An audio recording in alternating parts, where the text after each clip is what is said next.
Pregnant ಇದ್ದಾಗ ದೇವಸ್ಥಾನಗಳಿಗೆ ಹೋಗ್ಬಾರ್ದು, ಮಗು ಆದ್ಮೇಲೆ ಮನೆ ಪೂಜೆ ಮಾಡಬಾರ್ದು, ಎಂತ ಕುರುಡು ಕಟ್ಟುಪಾಡುಗಳಲ್ಲ ನಮ್ಮ ಸಮಾಜದಲ್ಲಿ. ಮಕ್ಕಳನ್ನ ದೇವ್ರ ಸಮಾನ ಅಂತಾರೆ. ಅಂತ ಮಕ್ಕಳನ್ನ ನಾವು ಹೊಟ್ಟೆಲಿ ಇಟ್ಕೊಂಡಿದ್ದಾಗ ದೇವಸ್ಥಾನಕ್ಕೆ ಹೋಗ್ಬಾರ್ದಂತೆ.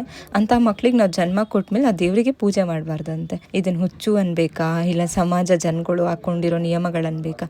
ಇದ್ಯಾವುದು ದೇವ್ರು ಮಾಡಿರೋದಲ್ಲ, ನಮಗ್ ನಾವೇ ಮಾಡ್ಕೊಂಡಿರೋದಷ್ಟೇ. ನಾನ್ ದೇವ್ರನ್ನ ನಂಬ್ತೀನಿ, ಆದ್ರೆ ಈ ತರ ಮೂಢನಂಬಿಕೆಗಳನ್ನೆಲ್ಲ ನಾನು ಯಾವತ್ತೂ ನಂಬಲ್ಲ.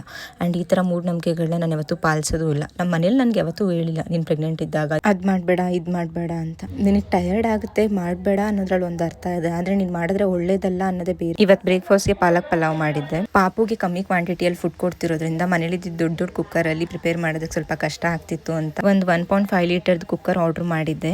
ಕ್ವಾಲಿಟಿ ತುಂಬಾ ಚೆನ್ನಾಗಿದೆ. ಅಮೆಝಾನ್ ಇಂದ ಆರ್ಡರ್ ಮಾಡಿದ್ದೆ. ಇವಾಗೇನು ಹಿಂಗೆ ಆರ್ಡರ್ ಮಾಡಿದ್ರೆ 10 ನಿಮಿಷದಲ್ಲೇ ಬಂದ್ಬಿಡುತ್ತೆ. ಈ ತರ ಕ್ಯಾಪ್ ಇರೋ ಕುಕ್ಕರ್ ನಾನು ಫಸ್ಟ್ ಟೈಮ್ ಯೂಸ್ ಮಾಡ್ತಿರೋದ್ರಿಂದ ಕ್ಯಾಪ್ ಹಾಕೋದಕ್ಕೆ ಸಾಹಸ ಪಟ್ಟಿದ್ದೀನಿ. ನನ್ನ ಹಸ್ಬೆಂಡ್ ಬಂದು ಒಂದೇ ಶಾರ್ಟಲ್ಲಿ ಹಾಕ್ಬಿಟ್ರು. ಈ ಕುಕ್ಕರ್ ಅಲ್ಲಿ ಆಲ್ರೆಡಿ ನಾವು ಫುಡ್ ಪ್ರಿಪೇರ್ ಮಾಡಿದೀವಿ. ಕ್ವಾಲಿಟಿ ತುಂಬಾ ಚೆನ್ನಾಗಿದೆ. ವಾಟರ್ ಕೂಡ ಲೀಕ್ ಆಗ್ತಿಲ್ಲ. ನಿಮಗೇನಾದ್ರೂ ಲಿಂಕ್ ಬೇಕಂದ್ರೆ ಕಮೆಂಟ್ ಮಾಡಿ. ಇವತ್ತಿನ ಬ್ಲಾಗ್ ಇಷ್ಟ ಆಗಿತ್ತು. ಮತ್ತೊಂದು ಬ್ಲಾಗ್ ಜೊತೆ ನಾಳೆ ಸಿಗುವ. ಬಾಯ್ ಬಾಯ್.